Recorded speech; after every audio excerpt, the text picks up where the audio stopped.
मतलब कि एक टाइम आएगा हम भी किसी को जगह देंगे, अगर हम किसी की जगह पर आए हैं उस चीज़ को एक्सेप्ट करना बहुत मुश्किल काम है। फिर वो जब इस फील्ड से जाती हैं तो फिर उनको फिर कुछ ना कुछ तो कहना होता है ना। आपकी वीडियो वायरल हुई थी एक निजी थिएटर से, मैं नाम नहीं लेना चाह रहा, ठीक है, उसके बाद लोग फैमिलीज देखने आई आफरीन परी को कि यार वो आफरीन परी क्या थी और ये क्या है, इसमें हाँ। क्या है? उसमें ये कि मैंने आपको पहले एक चीज़ कही कि कुछ प्लेसेस ऐसी हैं जहाँ पर डिमांड होती है उस चीज़ की। मैंने आपसे कहा कि अगर फर्स्ट गाने वाली लड़की करेगी तो लीड करने वाली भी फिर एकदम उस टाइम लाइव परफॉर्मेंस में आप समझते हैं कि अब आपको अगर कोई बंदा ओवर क्रॉस करता है सेट के ऊपर, जो रिहर्सल हुई है वो नहीं करता, उससे हटकर अगर वो आपको डिट्रैक्ट करता है या आपको आपके ऊपर जुगतों के जरिए चढ़ने की कोशिश करेगा या आपको गंदी जुगतें करेगा और आपको ज़रा लो दिखाएगा, तो फिर आप भी उसको बताएंगे कि बेटा काम ये आता है तो आता ये भी है।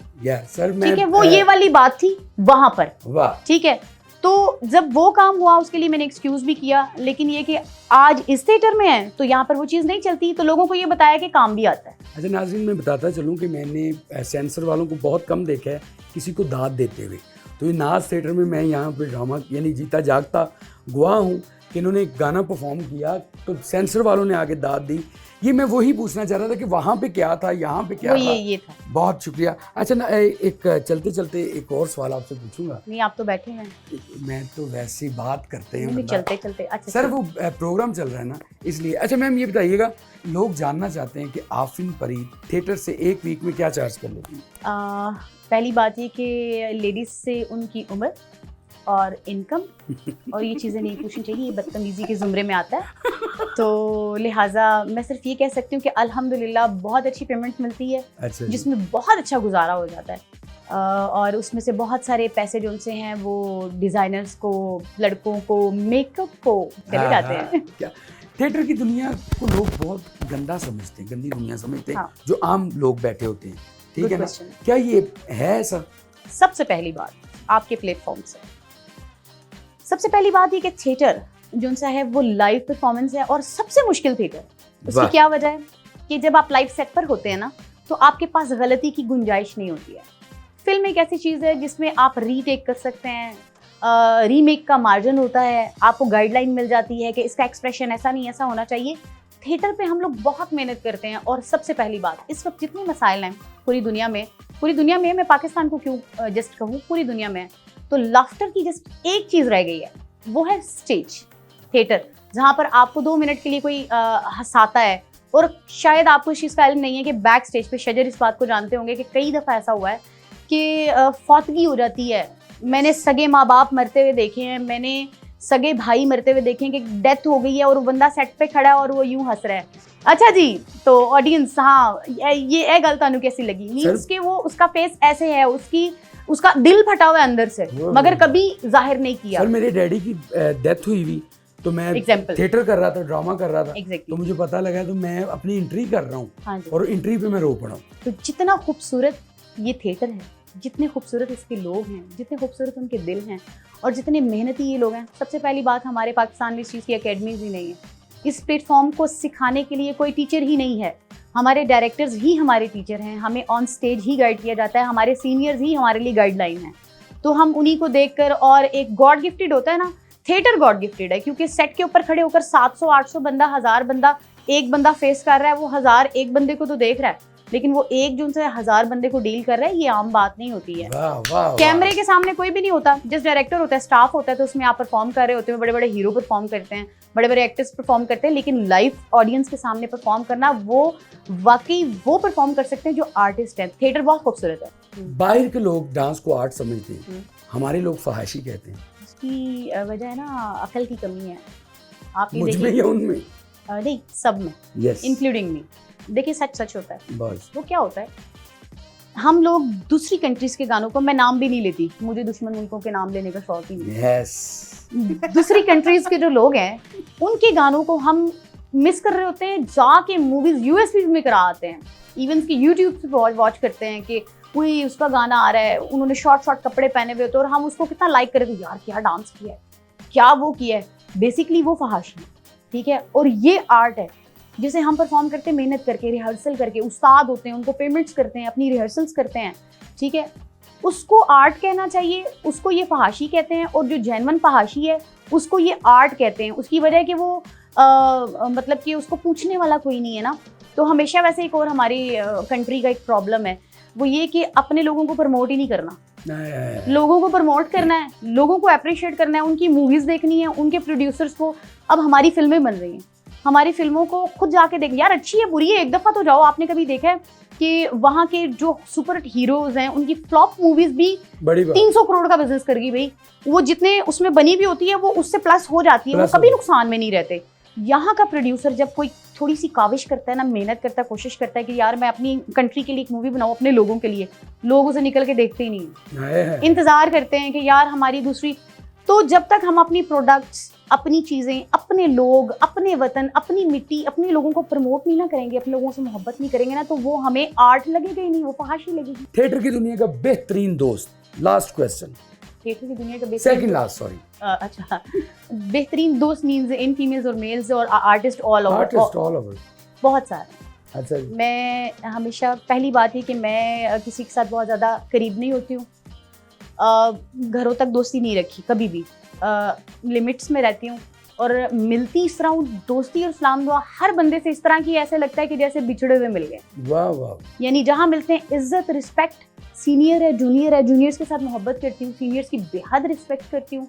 जो मेरे साथ मेरे को स्टार्स हैं उनसे बहुत प्यार करती हूँ. सीखने की चीज़ हो, कुछ पूछना हो, बिला झिझक पूछती हूँ उनका. मिसाल के तौर पर अगर हम कहीं मिल जाएं तो कभी ऐसा लगे नहीं यार 6 महीने बाद मिले, ऐसा लगता है रोज़ मिलते हैं.